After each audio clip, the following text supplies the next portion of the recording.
Hi, I'm Al. I'm Stacy. Welcome back. We decided today that we'd just give a little walk around the farm and talk about what some of our dreams are that we have. We showed you our garden that we got all that work done last week, and we thought we'd just take a little walk and just talk about some ideas that we have. So Stacy has lots of ideas about here in the front yard. Well, I definitely want flowers, but I want a lot of edible flowers, a lot of edible things like herbs and beautiful things that wouldn't grow naturally in the city. So that way we can be a little more self-sufficient when it comes to herbs and spices and things like that. Plus, I've been looking through a lot of the books and stuff, and I found that I can probably do some that are very ornamental as well. I think that's a great idea. I've always liked the idea of not just having flowers, but having stuff that's edible and useful. That was one of the things with our blueberries that we have over here. You watched us plant those a few weeks ago, and we trimmed them back pretty heavy, but we still have a lot of really nice buds coming up on them. So we're gonna have some nice fruit. We're excited about that. Yes. What else do we have going on right now? Well, we don't have them yet, but eventually, like this week, we're going to be getting a whole batch of chickens. Oh yeah, we're getting chicks. We got 15 chicks that we ordered from a local hatchery, and I'll be picking those up on Wednesday. They're supposed to be hatching out on Monday, and the pickup date is Wednesday, so that's exciting. Right. This is our old chicken house. Man, I built that, what, 20 years ago? Something like that. It needs a lot of work, but We'll fix it. We'll get it fixed up, and we're actually going to move it.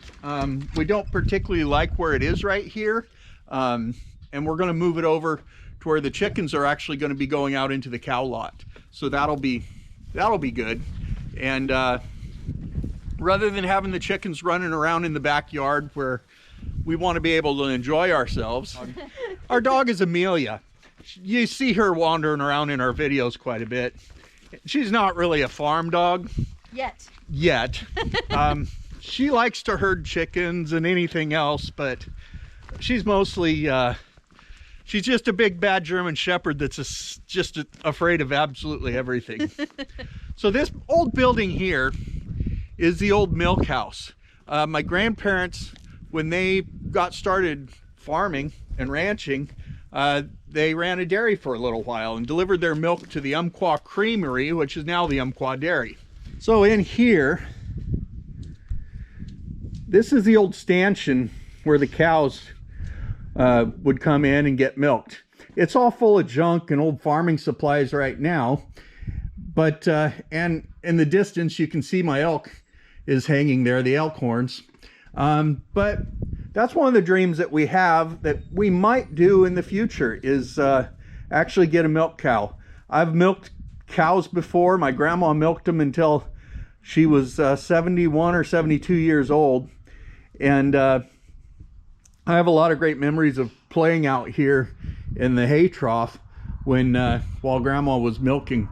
Actually, over there on the wall where their window is, when I was just a baby, my grandma would hang me on a harness from that wall behind the cows while she milked the cows. But anyway, that's one of the dreams that we have.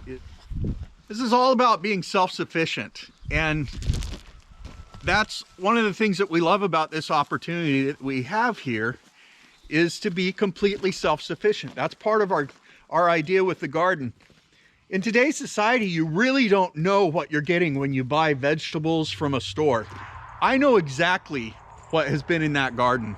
My grandfather and I hauled several loads of cow manure, loads of sand from the river to make that soil be what it is today. We're coming up to this other barn where right now we've got a lot of tractors and some more storage stuff. But again, it's not been really used to the best abilities lately.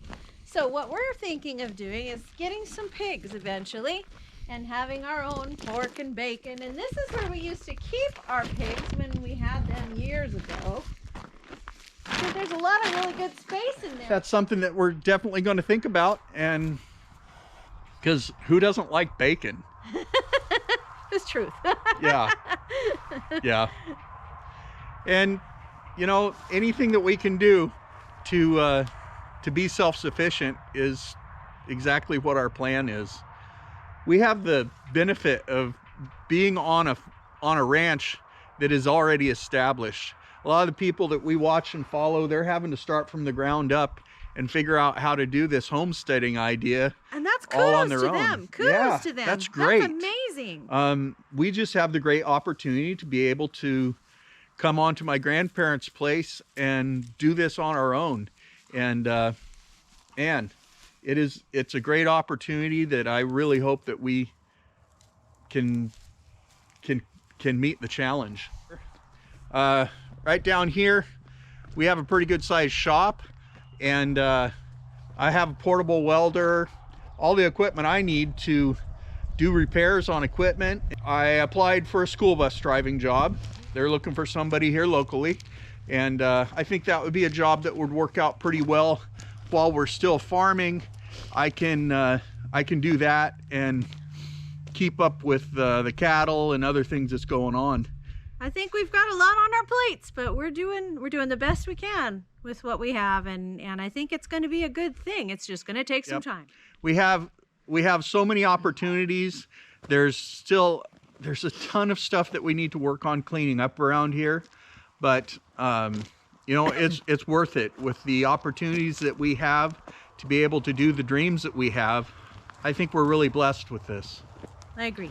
As we keep walking on around the end of the shop here, we're walking in the back way to our backyard, which is the way that we always have to take the tractors and equipment in now that we have the blueberry heads. Blueberries.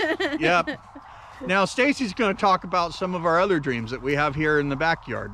Oh my goodness. Well, we're going to expand our orchard. Right now we've got a couple of apple trees and a couple of pear trees.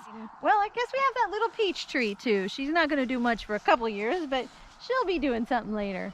But we're planning on getting maybe another apple or two, maybe some apricots, maybe, I don't know, but we've got a lot of time yet to think about that. We're not going to be planting that for a bit. But we are super excited to kind of expand this area. And as you can see, it also needs a little bit of tweaking because it's got to have a little cleanup done. And I think it'll be a really nice area for an orchard this close to the house. If we need to, we can take this fence and move it down. When I was a kid, my grandmother had that whole area that where we worked up our garden last year, and then she also had this area right down through here was all garden. Which she had trellised blackberries, loganberries, black caps. And we're going to be doing more of that. And we're definitely going to do that. We want to have some grapes. Yeah. We're entirely surrounded by vineyards. There's a vineyard just right over the other side of our fence there. The neighbors. It's a good area for grapes. Yep. This Umpqua Valley is just really taken off with vineyards and grapes, and some of the best wines in the territory come from here. This has been one of those weekends where we have had every kind of weather imaginable. It snowed yesterday. It's nearly the end of March and it was snowing. And then beautiful and sunny today. Thanks for coming along with us. And as we've said, if you have any questions, please go ahead and put them in the comments and we'll address those. We'd love to know what some of your ideas are on what we can do also. We have a lot of dreams and ideas, but we'd sure like to know what you guys think. Anyway, do you have anything else? No, just thanks for joining us. Yeah, thanks for watching, and please like and subscribe. Thanks. Bye.